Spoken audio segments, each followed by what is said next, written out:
and welcome back to another episode of the Impact Play, impacting more than just gaming. We are your weekly source for the latest news, updates, discussions, and at times have debates that revolve in and around the video games industry. You can be a part of the live show experience over at twitch.tv/the Impact Play, and by clicking on the notification bell so you will be notified when we do go live, or later on YouTube, or even on your favorite podcast platform to simply search for the Impact Play. I'm your host Mohammed, otherwise known as It's Yago. This is episode 83. On this latest episode of the Impact Play, we discuss Ubisoft is creating a Star Wars game. Fortnite streamer the Gregor is breaking Twitch records. Bethesda is working on an Indiana Jones game. And Pokemon is collaborating with Katy Perry. Plus the top news stories affecting the gaming space this week. So,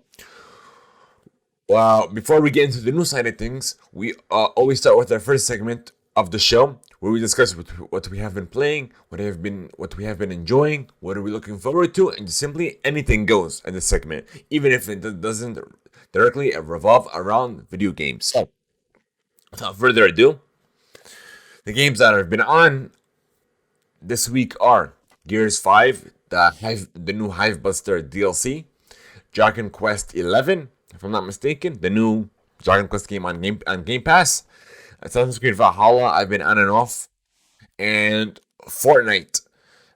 We do have a community game night every Friday, but I believe last Friday we weren't able to host it. But hopefully we'll be able to host one this week. And we tend to go to Fortnite because that is the game that is everywhere essentially, and it has crossplay everywhere.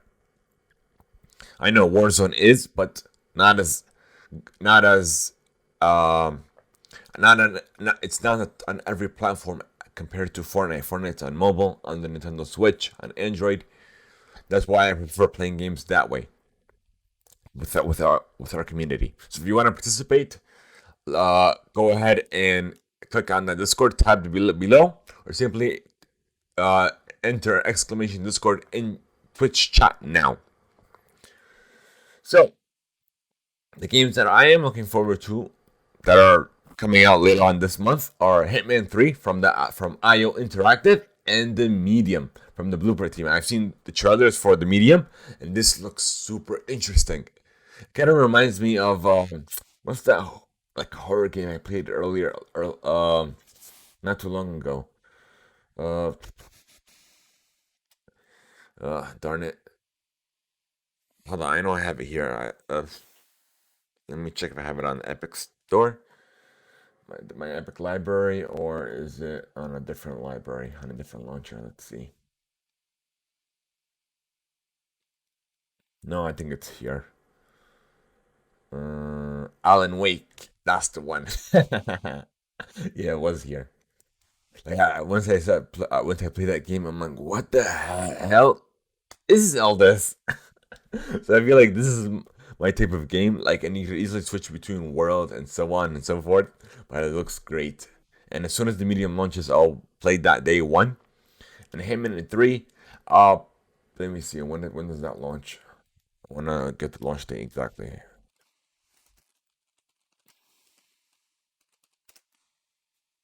Let's see. The medium is going to be released the 28th of January. And Hitman 3, I think it's available. I'm not exactly sure.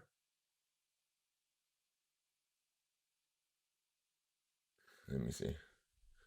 Oh no, the 22nd, I think. No, January 20th. So 3 days from this recording.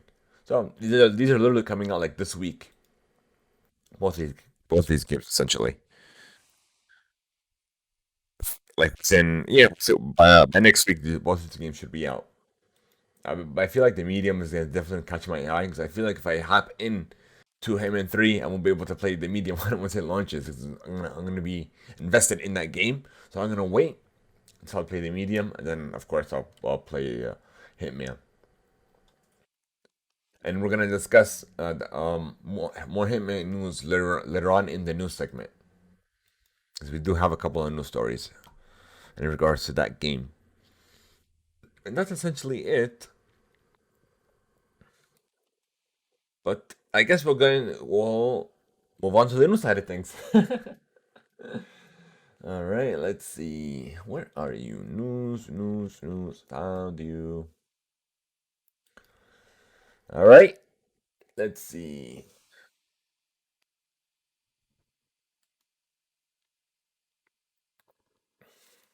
Where are you? Oh, here's a nice little thing. Google Stadia and GeForce Now are coming to LG TVs later on this year. It's coming from The Verge.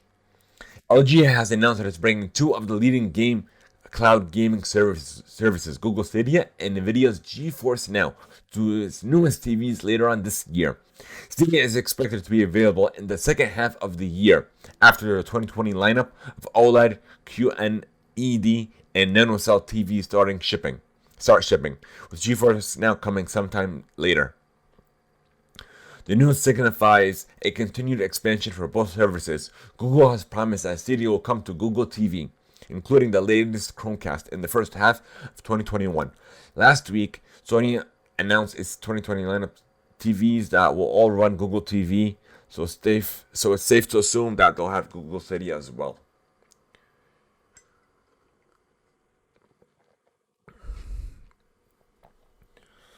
So, as for GeForce Now, it's currently available on NVIDIA's Shield platform, of course, Windows, Mac OS, Chrome OS, Android, and beta on Safari for iOS and iPad OS. But it won't ship natively to TVs, so LG is among the first in this regard. This is actually a surprise to me that these two uh, are coming to TVs before xCloud is, and xCloud is the most popular platform. And it's been out for a couple of years in beta.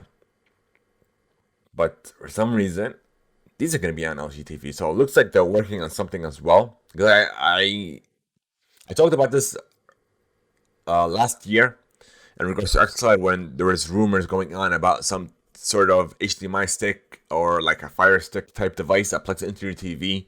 You could have access to Game Pass. You could hook it up to your controller and so on. So hopefully, xCloud won't be too far behind. But without further ado, let's move on to the next news article that we have here. Here's an article coming from Polygon. A cheating software platform is facing a lawsuit duly from Riot Games and Bungie for producing hacks for Valorant and Destiny 2, amongst other video games, according to a complaint obtained by Polygon. Lawyers for Riot and Bungie filed the complaint in the Central District of California Court on Friday, alleging that Cameron Cantos of Gator Cheats, as well as others, is trafficking in a portfolio of malicious cheats and hacks. Bungie and Riot allege that Santos and the Gator Cheats staff sell and distribute their cheating software through our website, but also via email, Telegram, and Discord. Not too surprising, but let's continue reading on. The software providing is specifically designed to go undetected by Riot and Bungie's anti-cheat technology systems. Access to the cheating software ranges from $90 per month to $500 to lifetime access to cheat. Um, but yeah, that's essentially it. But it's not a surprise. And here is an update. A Riot spokesperson told Polygon that cheating undermines a game's competitive integrity and erodes community trust. It continued, Riot is wholly committed to upholding these values for its players. So when we become aware of a cheat maker, you bet we're going to go after them. Is not surprising. And Nintendo did this as well not too long ago. We talked about this on live on the show on a previous episode. That cheaters, they're on a whole another thing. If you're going away to undermine a game or a program or what have you, of course they have to protect their IP. Of course they have to protect their community and so on, the integrity of the game. So you better believe it that they're going to go and come after you if you cheat. And this was, I believe, Nintendo went after like what was that event? That they ended it. They sent them a like a nice little letter. Please don't cheat. Otherwise, don't use our games because you are using cheating software. You are using illegal copies of the game. If not, we will take legal action. They ignored them, but then so they had to take legal action. So they sent them a cease and desist letter. So let me see if I could grab that real quick. Let's see. I forgot the name of that event. Let's see. Nintendo. Mm, nope. Acquires. Nope. Nope. Nope. Nope. Oh, I found it. Told you I love Microsoft Teams. It makes everything so convenient. What was this thingy? Let me see.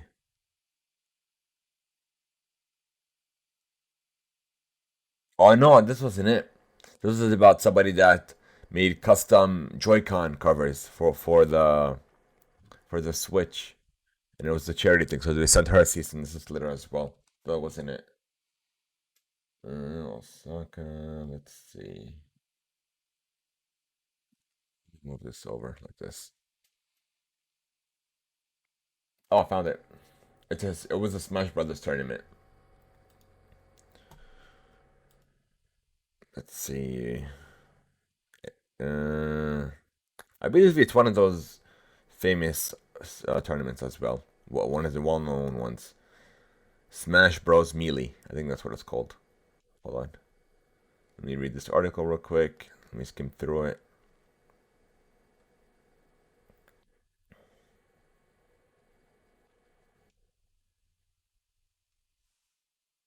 The Big House? Let me Google this real quick. Let's see. Yes, it's the Big House. Could have sworn it was another tournament. Okay. Well, that was it. It sent them a cease and desist letter. So it didn't take me too long. So like Microsoft Teams is I use that for discovering news stories that are newsworthy to mention on the show, and it makes everything like easy, even if I need to look for it. All right, let's see what we got. Did I talk about this? Oh yeah, I did. Oh, here it is. Next on the list is coming from The Verge. Spanish streamer and EU Heretics team owner David the Greg or the GREFG Martinez smashed the concurrent record on Twitch, with more than 2 million live viewers tuning in to watch him reveal his Icon series Fortnite skin. His excitement was palpable, and views watched live as Martinez Googled Twitch's previous records on his own record-breaking stream. So he set the record back in March of 2018 at 635,000 views. And he set a new world record at 1.1 million views. No, he exceeded the 1.1 million view record held by Esports League E-League TV. And now, he passed more than 2 million concurrent views, taking the all-time record on Twitch. Which is congrats on him. All right, next we have on the list is coming from GamesIndustry.biz. Cyberpunk 2077 developer CD Projekt Red is being investigated by Poland's Office of Competition and Consumer Protection. The news was initially reported by Polish business newspaper. I'm gonna bash this name, but let's give it a shot. Dezinik Gazeta Prana, with UOKIK spokesperson Malgorzata Siolak saying that the organizations approached CD Projekt Red to understand the issue with the game and what actions have been taken to fix them. We'll check how the manufacturer is working on the introduction of amendments and or solutions to difficulties preventing the game to work on different consoles, but also how it intends to act in relation to the persons who filed complaints and are dissatisfied with their purchase due to the inability to play games on the equipment, despite previous assurances that it would. Once they have discussed the situation with CD Projekt Red, they will make a decision on the next steps of the investigation.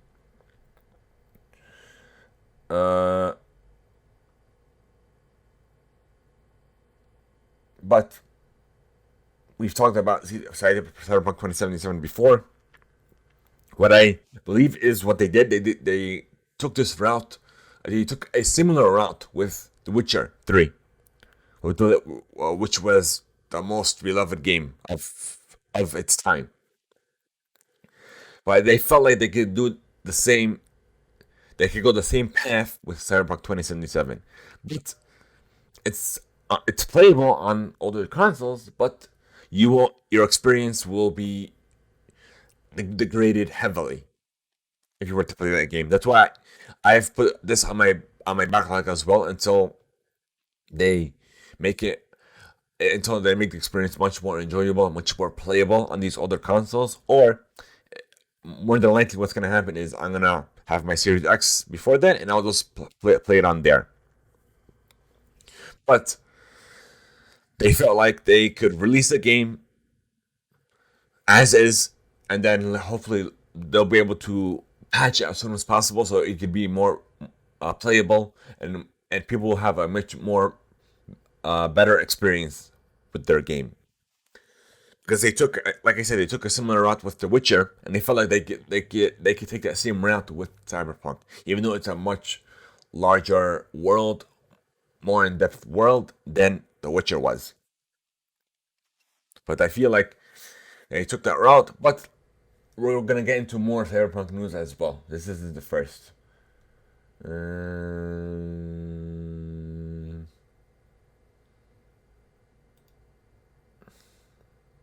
Nope. Let's see, where are you? Ooh, perfect. Okay, we'll get into that in a minute. Okay, let's move you here. And then, nope, nope. I think that's the only one. Okay, let me see if I could show this on stream. Give me a second, folks.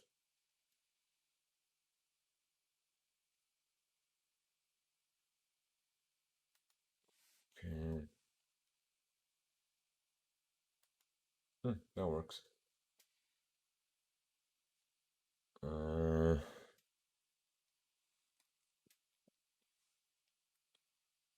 where are you? Window capture. I think that's it.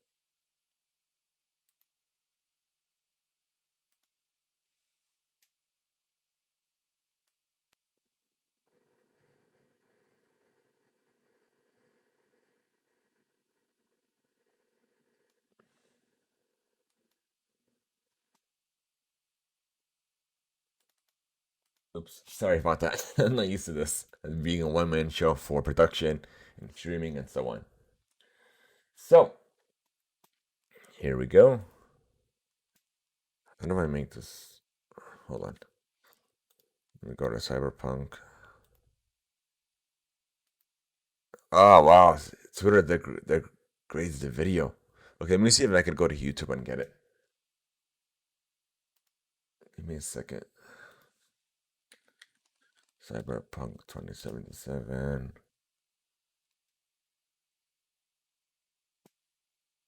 Okay, let me see. Here it is. Arc Amendment. Okay, let me put my headset on as well because I haven't watched this. I wanted to watch this live with you guys. And then we'll talk about this together. Okay. HD, perfect. Theater mode.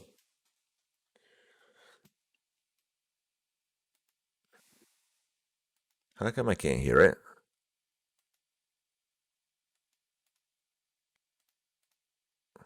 Okay. Why is it on? Oh wait, I know why. It's on mute. The tab is on mute, probably. Yeah, I figured as much.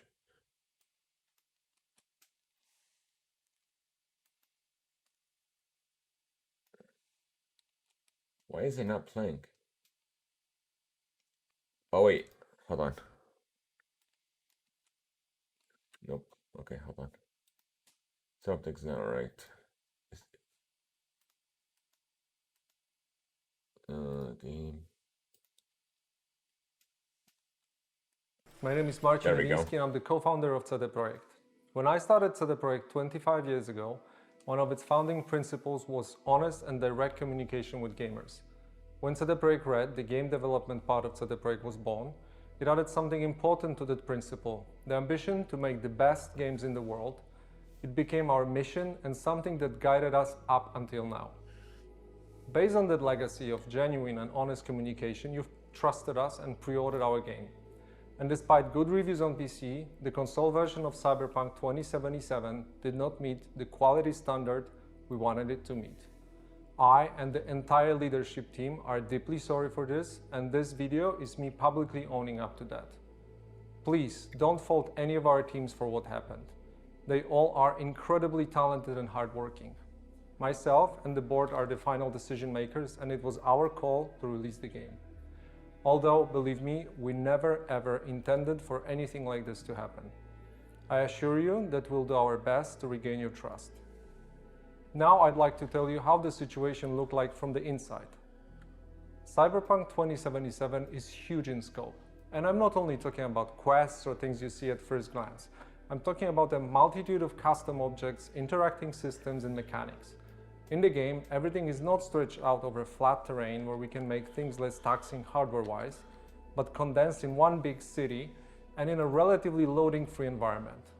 On its own, this is a challenge, but we made it even more difficult for ourselves by wanting to make the game look epic on PCs and then adjusting it to consoles, especially old gens. That was our core assumption, and things did not look super difficult at first. We knew the hardware gap, yes, but ultimately, I think that time has proven that we've underestimated the task. To give you a concrete example and the main culprit, we had to constantly improve our in-game streaming system for all gen consoles. Streaming is responsible for feeding the engine with what you see on screen, as well as the game mechanics. And since the city is so packed and the disk bandwidth of all gens is what it is, it constantly challenged us. Every change and improvement needed to be tested, and as it turned out, our testing did not show a big part of the issues you experience while playing the game. As we got closer to the final release, we saw significant improvements each and every day, and we really believed we would deliver in the final Day Zero update. Now let's talk about the review process. We started sending our PC review keys in the first days of December. On launch day, December 10th, we hit the ground running with a really good start on PC. While not perfect, it's a version of Cyberpunk we are very proud of. At the same time, we're fighting for quality on all gen consoles till the very last moment. And every extra day of us working on the Day Zero update brought visible improvement. This is why we started sending console review keys on the 8th of December, which was later than we originally planned. This all happened while working from home with all the challenges resulting from the COVID-related restrictions. A lot of the dynamics we normally take for granted got lost over video calls or email, and we took that hit too. Now I'd like to tell you about our plans for the future and present a path for Cyberpunk 2077 on consoles and PC. We have already released 3 hotfixes improving the game, but that's just the beginning. Our ultimate goal is to fix the bugs and crashes gamers are experiencing across platforms. Please expect bigger and smaller patches on a regular basis. The first update will be dropping within 10 days, and it will be followed by another, more significant one in the following weeks. We will, of course, continue to work on the game in future updates and improvements beyond that. Our big plans for supporting Cyberpunk in the long term did not change. As for the free DLCs, our initial plan was to deliver them just after the release, There it is. much like we did with The Witcher 3. We Told decided you. to focus on the most important fixes and updates first, and we'll be releasing the DLCs afterwards. Expect more information in the upcoming months. For those of you playing on next-gen consoles in back compatibility, you can still expect the free next-gen update for Xbox Series consoles and PlayStation 5 arriving in 2021. We are aiming at the second half of the year. I'd like to end this video by assuring you that we treat this entire situation very seriously and are working hard to make it right. The guiding principles of our company are still core to what we do. We still want to make amazing games and have an open communication with you, our players. For now, our immediate focus is to work hard on making sure you enjoy Cyberpunk 2077 regardless of platform. Beyond Cyberpunk, we have many plans for the future, which we'll share more about when we're ready. Thank you for taking the time to watch this video. All right, that's it, folks.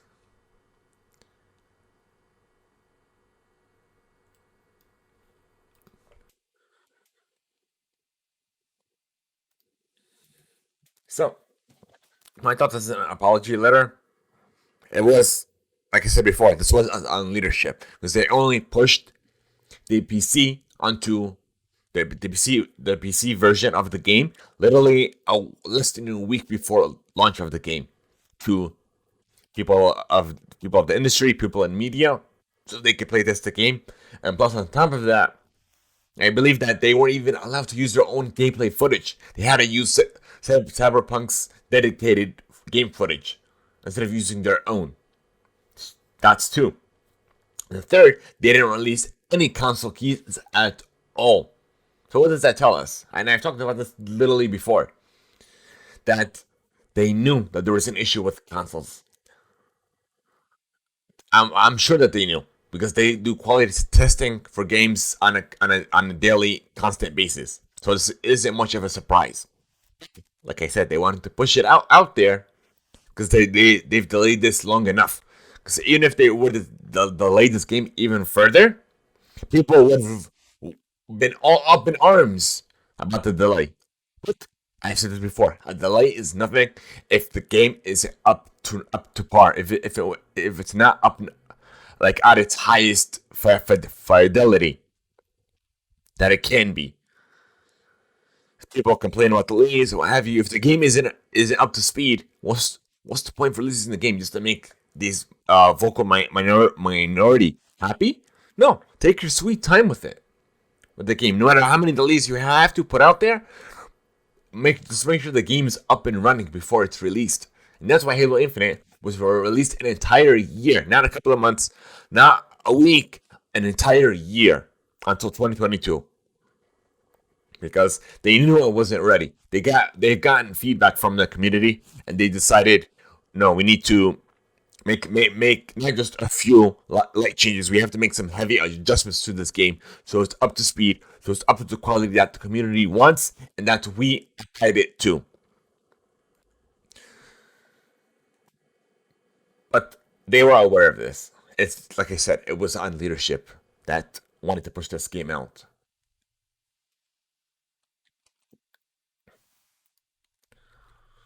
All right, so that's it for that.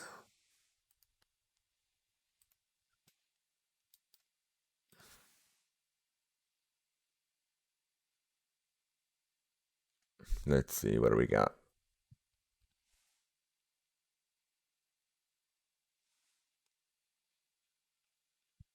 And please be respectful. No matter what you dislike about a game, what you like about a game, be respectful. You could be critical, but be respectful. Do not give out threats or what have you just because you're a fan of a certain game or a certain platform. We are all gamers. We should all have fun. Enjoy these products that the developers work so hard for to make to help us to help us make an experience of their games, to help us even enjoy their games even further, to have a great time. But selling out hate does not solve anything. They are people as well. They have families. So please, please, please, I've said this many times before. This our community is all about positivity, all about supporting one another, and we do not condone any negativity or hatred whatsoever. And that is not acceptable regardless. All right, let's see.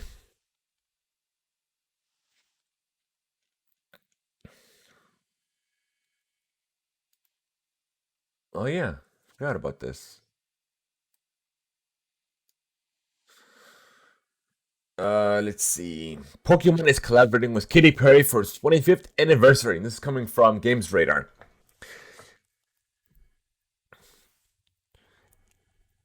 The Pokemon company revealed comes from a YouTube video in which that they kind of tease Katy Perry in it. So I feel like there's more news uh, coming out of this. But yeah, that is a great partnership. And now, let's see what we got.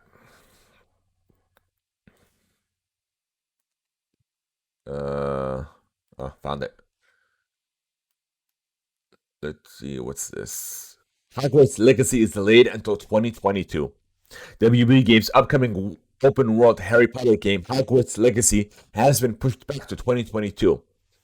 It was previously slated to arrive later this year.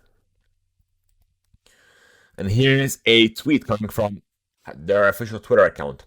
We would like to thank fans from around the world on the tremendous reaction to the announcement of Hogwarts Legacy from our. Hold on, give me a second, folks. I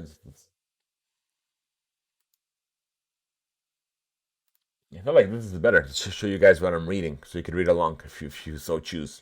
We would like to thank fans from around the world on the tremendous reaction to the announcement of Hogwarts Legacy from our Poke Games label, creating the best possible experience for all of the wizarding world and gaming fans is paramount to us, so we are giving the game the time it needs. Hogwarts Legacy will be released in 2022.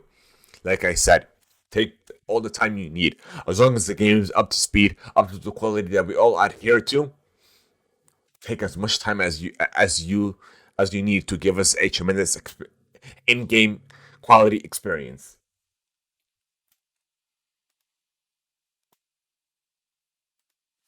All right. Now, well, yeah. Where is it next? We have Capcom has revealed that an event or Resident Evil 8 will be taking place on the January 21st at 5 p.m. Eastern, if I'm not mistaken. And this is a tweet coming from Capcom as well. Where's that tweet? I could have sworn that showed it. Alright, let me go find it, folks. Give me a second. Hold on, go back.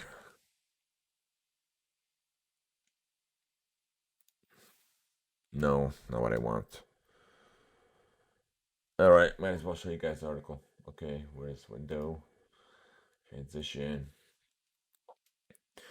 Here it is. Don't miss the Resident Evil showcase on January 21st at did I just read this? Oh no, here it is. 17 Eastern, so that's like 5 p.m. Eastern.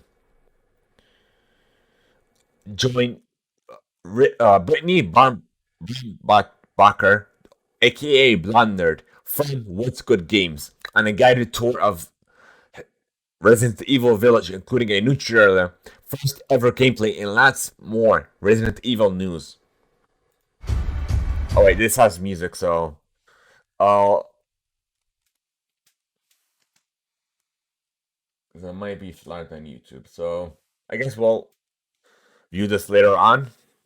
But if you guys want to view it, I'll share with you the. Let me see if I could find this link. Yeah, I found it.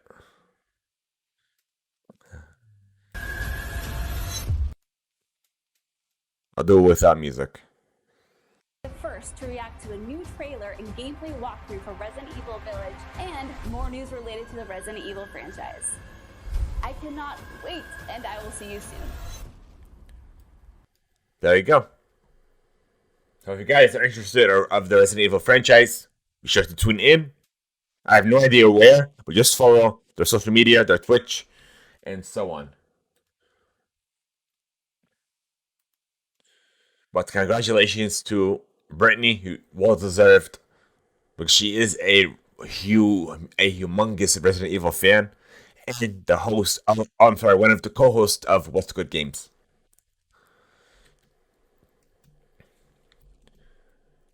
I love people breaking out in the industry. It's such a tremendous thing because there is an abundance of opportunities out there. If you guys want to break in You need to put in the work. The opportunities don't just come from thin air. You need to put in the work so people can view your portfolio. What are you known for? Your knowledge and so on, and even your experience. So, Outriders has been delayed, or let me see, details revealed. Let me see. This is coming from Square Enix official press release. I know. Okay, the demo will be available February 25th for free for everyone on the PS5, Xbox Series X, S, PlayStation 4, Xbox One, and PC. It will be released on April 1st and Google Stadia later in 2021.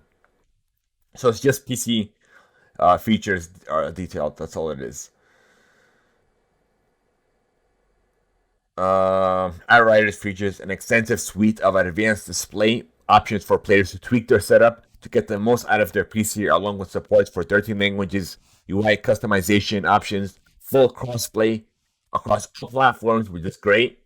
Ultra wide screen support, dynamic resolution scaling to ensure performance stays solid, and full NVIDIA DLSS support. The People Can Fly team has worked hard to ensure a consistent frame rate regardless of PC capabilities, and our hardware requirements are geared towards ensuring players will always be enjoying better smooth 60 frames per second on PC. And I'm sure this is gonna be they're gonna have people are gonna have similar experiences on the newer generation consoles, so the series consoles as well as the PlayStation 5.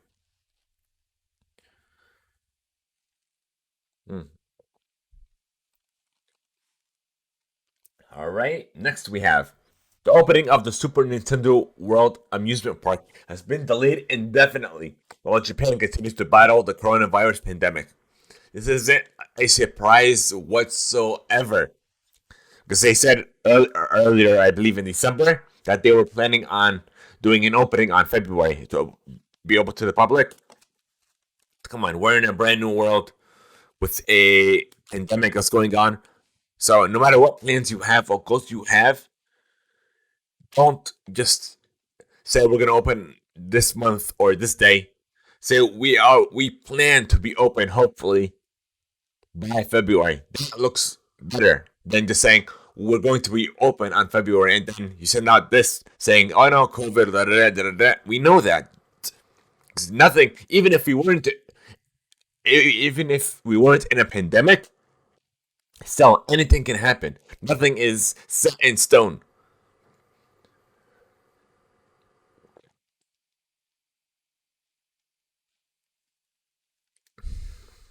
Wow. All right. Next on the list. Okay, we'll talk about VR later on. What do we have here?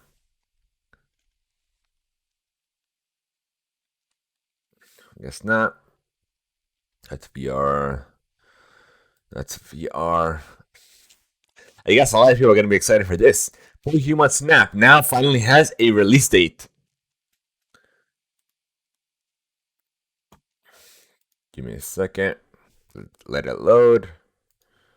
Come on, go down. It's going to be released April 30th. And then we also got a brand new trailer as well. So if you guys want to check that out, be sure to search YouTube for Pokemon Snap. Your first unique view of the Cal region, if I'm not mistaken. And yeah, if you guys are interested, be sure to check that out. And yeah, it's finally going to be released soon. So now you just have to be patient. All right, let's see what do we got. We talked about that. Put that here. What do we got here? We talked about that. Okay. Oh yeah, Cyberpunk. Forgot to talk about this before. Their multiplayer modes the details have been discovered. As reported by DSO Gaming. And this is coming from Games Radar. Data miners appear to have found details about upcoming multiplayer modes after digging into Cyberpunk 2077's executable file. Among the code are references to two different multiplayer modes. I'm not gonna talk about about the specifics, because, like I said, we're keeping the spoiler free. But yeah, okay. Now the big one. Lucasfilm has announced a new unifying identity behind all gaming titles connected to Lucasfilm Games. This is coming from GamesIndustry.biz. In a blog post on StarWars.com, Lucasfilm announced new social channels for Lucasfilm Games, as well as a new logo that will appear on all future Lucasfilm Games titles, sorry. Lucasfilm's legacy in gaming stretches back decades, reads the post, and with Lucasfilm and the galaxy far, far away, entering a new and unprecedented phase of creativity, so will the world of Lucasfilm Games, developed in collaboration with the finest studios across the industry. The new Lucasfilm Games has existed for decades. Initially, we talked about that. Oh yeah, we'll talk about this further, about the EA stuff. Just give me a second. Let me pull up that article. Here it is. I think this is it. No, that's not it. Oh yeah, this is it.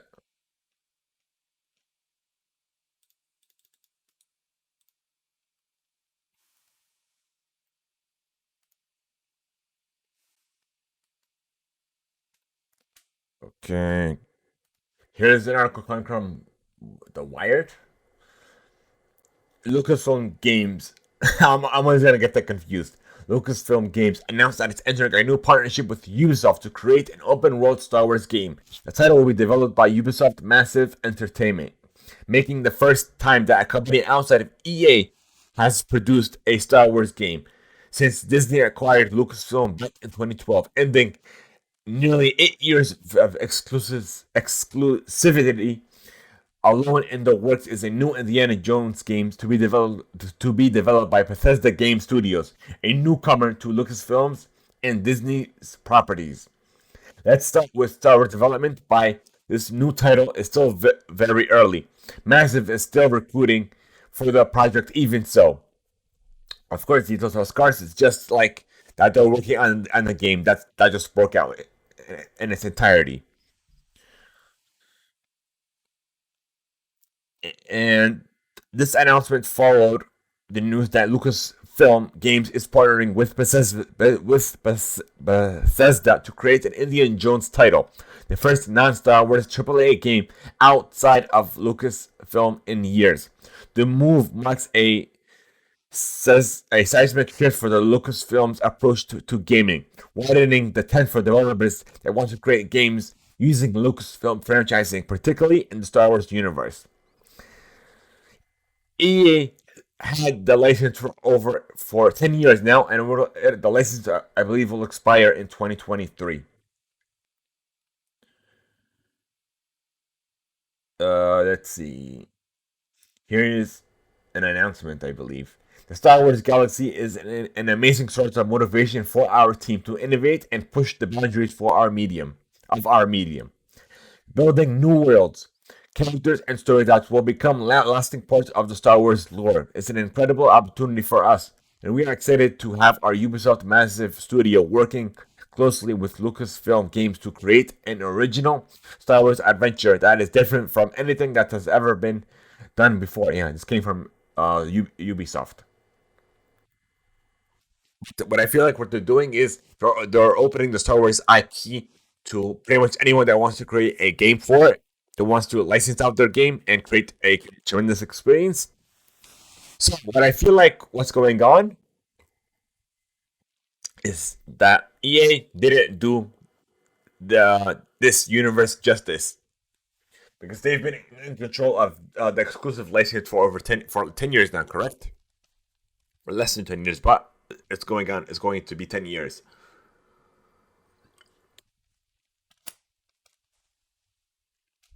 So Lucasfilms and Disney felt like they need to broaden the IP to other developers that to other huge studios that want to create a game using their IP.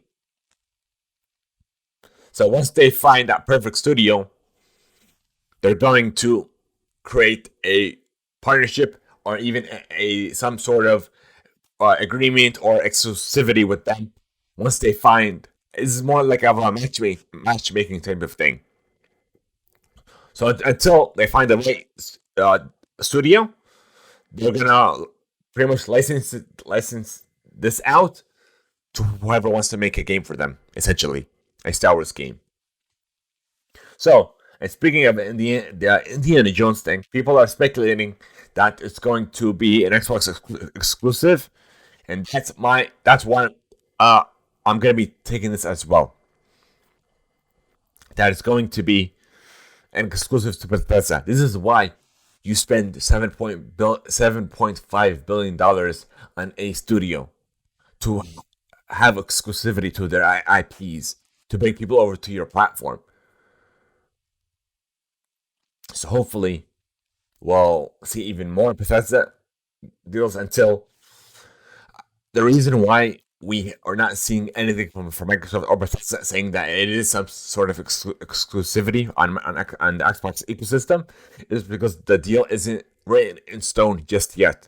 That's why none of Bethesda or Microsoft is saying anything official until this deal is written, official, and so on. But this is one of the main reasons why you spend this amount of money on IP, on a studio, on their technology, and so on.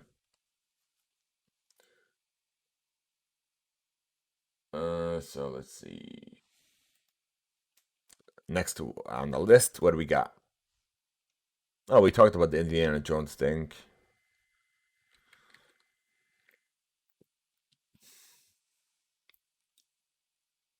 Okay, Fortnite is getting a Predator crossover skin, which is Fortnite is doing such a tremendous job with their cross cross game IRL stuff, skins, and so on.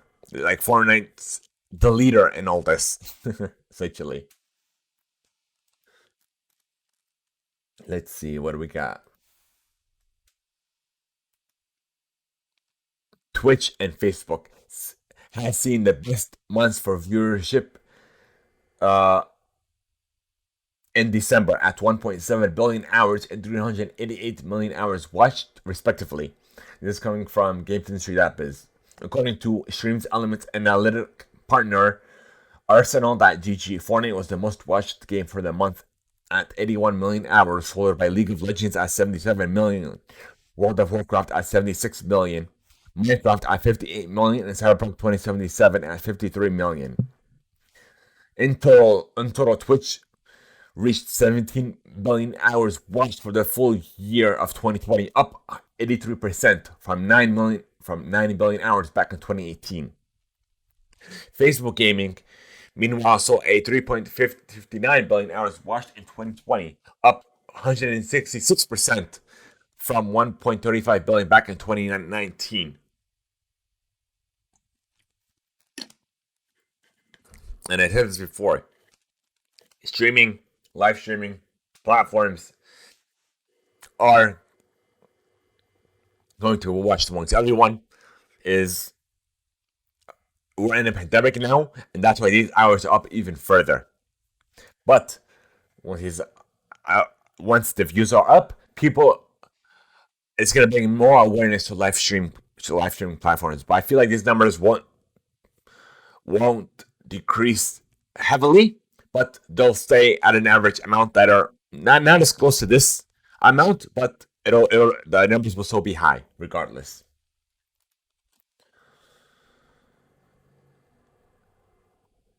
So if anyone wants to break into live streaming, go ahead. Just make sure you know what you are signing up for. It takes work. It takes long hours before any type of discoverability, join a community, or even create your own community. And don't rely on these live streaming platforms alone on discoverability. Otherwise, you won't be discovered at all. Social media, Twitter, Facebook, TikTok, what have you. Use hashtags, use anything. Just put in the work, put in the hours. If this is what you want to pursue, if this is the path you want to take, just let no one stop you and keep focused no matter what obstacles you face. What's this we have here?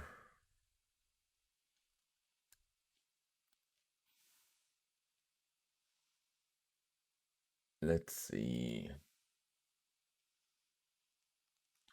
Here's an article coming from Games Radar. A new jobs listing on developer Sucker Punch points to Ghost of Tsushima sequel being in production. A job listing on Sucker Punch's website calls for a combat designer who has played Ghost of Tsushima and understands its core combat systems. Additionally, the role calls for an individual who can polish and balance enemies, player abilities, and progressive systems, all of which were featured in Ghost of Tsushima when it launched last year. So, looks like we're getting a sequel. Hopefully, some type of official announcement will be in the works later on this year.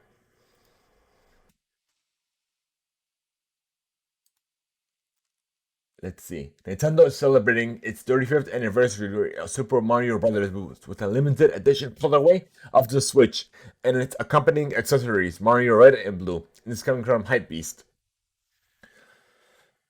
It'll be available on February 12th on Nintendo's website.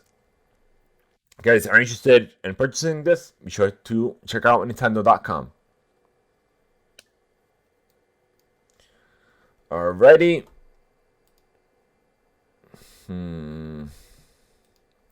The original Halo website is shutting down in February. And this is coming from another one with Games Radar. Bungie will be taking down the original website for Halo later in this February, so be sure to save any screenshots, stats, or files while you can. The news came in the latest this week at Bungie Update, which confirmed that the Halo.bungie.net site will be taken offline permanently on February 9th.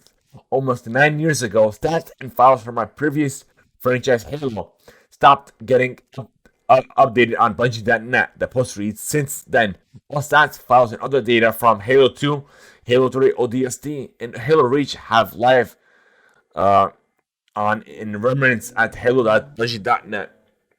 This isn't a surprise because Bungie was the previous developer, but now they've transferred that license essentially to 343 Industries.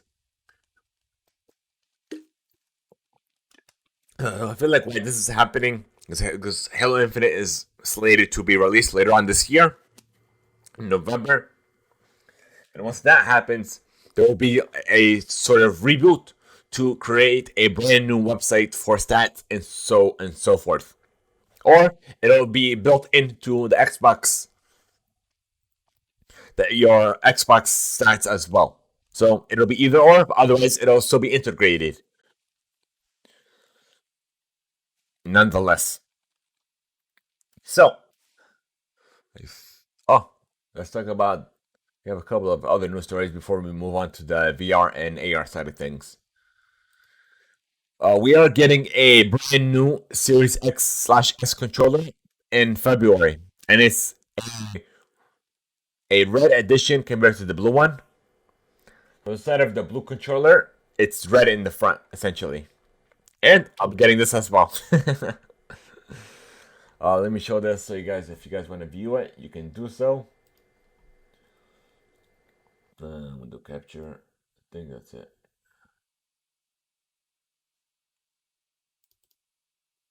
No, that's not it.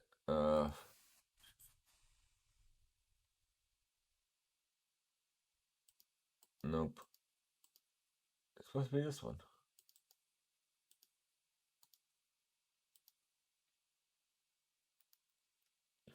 Transition. Hey. Oh, my bad. Okay. Cancel. Why come it's not showing it?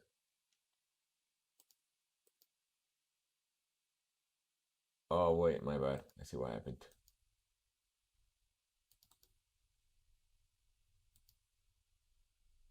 There we go. I was wondering, like, what the heck is going on? See, I told you this is what happens when you're a one man show. So this is it essentially, but it looks good. It looks super good. Can't wait to grab this.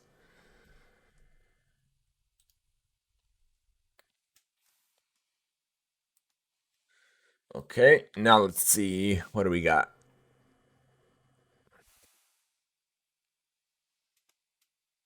Okay, I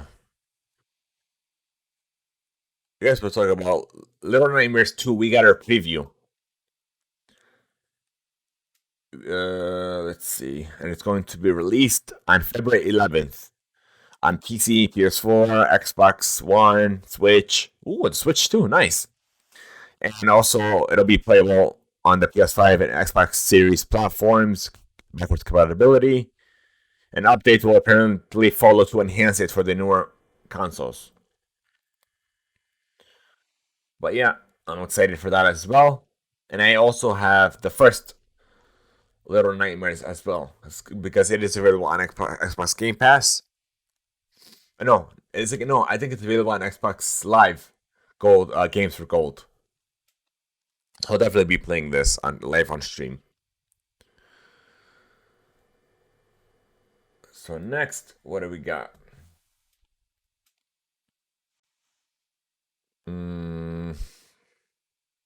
Oh, Man Eater, the game that's available on PS Plus, is getting a new DLC that is dubbed as coming very soon. This is coming from Screen Rant. Man Eater developer Tripwire Interactive recently took part in a Reddit AMA. In so doing so, the studio confirmed that DLC for the Shark RPG is currently in the works. The crew at Tripwire launched Man Eater last May to much acclaim.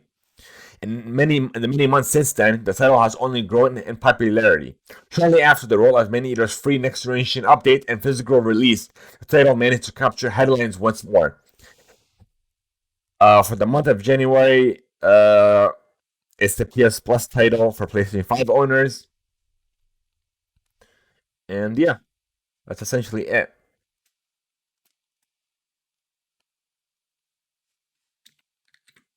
Next, the Lord of the Rings TV show plot has been details and the settings have been revealed, and it's going to be on Amazon Prime. But obviously, like I said, we won't go into spoilers and so on. It's just so you all will be aware. All right, I guess we'll go into the VR AR. Oh wait, before we get to the VR, we have more. We got our first look at Mortal Kombat movie. We got our first look revealed. So you could look this up on Entertainment Magazine. There are a couple of still shots, but honestly, it looks pretty decent. Hopefully, it'll be a lot better than the original release back in 1995. So only time will tell. All right. So now we'll go on to the VR AR side of things. This is funny. Okay, we have one more article. Oh, here's a game that I'm definitely excited for. Blue Fire will be released on February 4th on both Switch and Steam. So I feel like I'm gonna be playing it on both platforms. And I'm definitely excited for this. So we got like more in-game content that's been announced, but like I said, we're gonna leave the spoiler free. If you guys want to check this out, check out the trailer. Be sure to do so. The trailer looks great. As soon as I watched the trailer, it gave me similar vibes to Hades, but I feel like with Blue Fire, I'm gonna have a much more experience. But we'll see. We'll see once it's released in February, and I'll definitely be sharing this on day one. Okay, now we're going to VR and AR. Rec Room has over 1 million monthly active VR users, and all these articles, by the way, actually, no, not all of them. This is coming from Road to VR. And it's only a month ago that social VR platform Rec Room reported it crossed the 2 million annual VR user mark, an important milestone worth celebrating along with the app's 5-year journey. Its developers tell Road to VR that Rec Room has seen a significant uptick in users recently, and it now reports over 1 million monthly active VR users on the platform concurrently.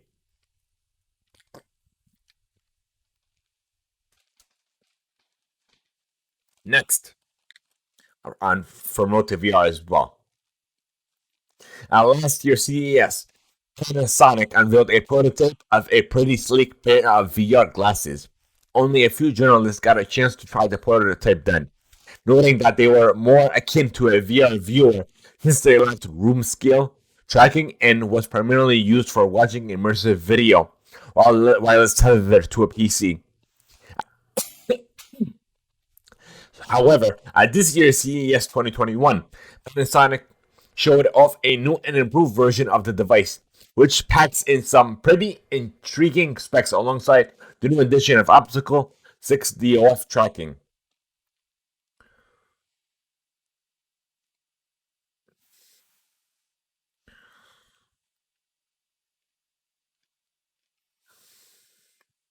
The glasses also include both IPD adjustment and diopter adjustment mechanism to accommodate the nearsighted users. Important features to have for a close-fitting VR headset.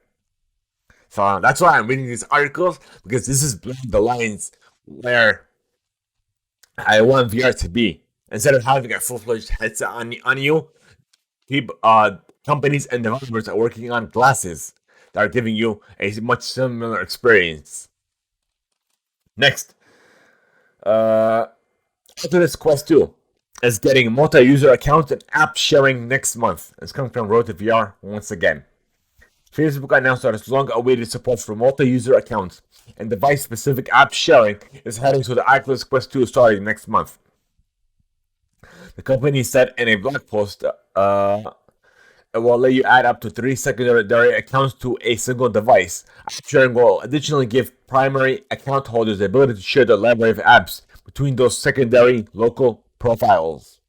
Shared apps will allow users to maintain separate game progress and their own profile-specific achievements. This didn't take too long because like I said before, they said this previously, closer to their announcement of the Quest 2, where if people were using their profile on multiple headsets, that they will be suspended and so on. But like I said, if a household has, for instance, if a household has similar Switch consoles, they want to use, that's what they have, family. You could have Nintendo Switch Family Online to share the Nintendo Switch Online and so on. Even though it isn't great with online features, this will have a feature nonetheless. This honestly didn't take too long, because this would have been a disaster if they didn't release this soon. Now, here's another article coming from Road to VR. AR startup Rokit announced a new AR headset called the Rokit Vision 2, which incorporates waveguide optics into an impressive slim package. To achieve its glasses-like form factor, the Rokit Vision 2 doesn't include onboard computing or power. For that, users can connect to smartphones, laptop, gaming consoles, and tablets, the company says. A Chinese-based startup says that the Vision 2 headset includes the world's leading destructive optical waveguide technology with a light transmitter of 85% and 40-degree field of view. The headset also includes dual integrative speaker and dual microphones, which the company says can be used for hands-free voice control.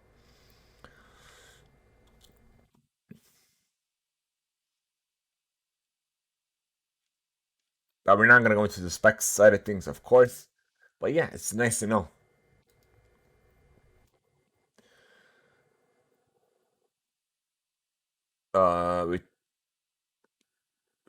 What's this? 2020 was a big year for VR on Steam, with the release of new headsets such as Valve's flagship VR title Half-Life Alyx, and the coronavirus pandemic, which drove large increase in gaming. These factors combined pushed monthly connected VR headsets on Steam to pass the 2 million milestone for the very first time. This came from the road to VR.com. Alright, the last and final news article is coming from Tom's Guide.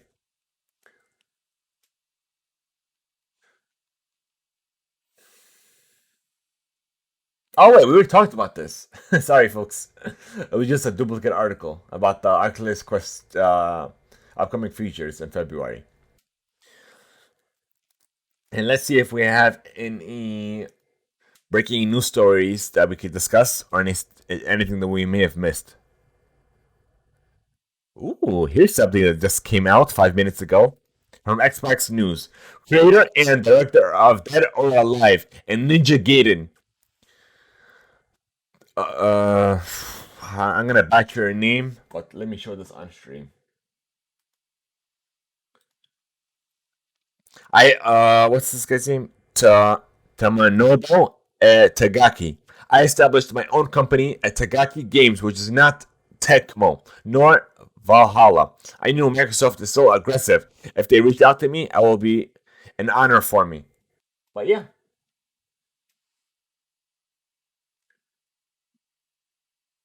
How do I do this?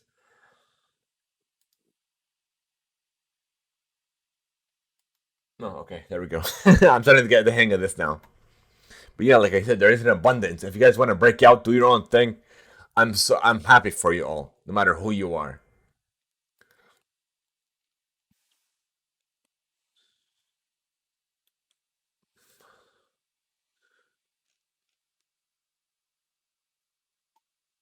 I also have the full article as well, the full interview. If you guys wanna view that, I'm gonna view that in chat now, and also be sure to include that in the show notes. And for those wanting to listen later on or view it on YouTube later on as well, once it's up and available. Okay, let's see what do we got. I think that's it, if I'm not mistaken. Yeah, that's about it. So let's move on to Radar Mail. We want to know your feedback, your thoughts, if any questions you may have for us. We're sending us Radar Mail on our Discord server. We're leaving a voice note over at anchor.fm/TheImpactPlay. Even by sending us an email to radarmail@theimpactplay.com. Who knows, we may even be featured on a future episode or even our special Radar Mail segment of the show. Okay. So, thank you guys so much for making the Impact Play a part of your day. If you wish to join our community server over on Discord, be sure to enter exclamation Discord in chat now.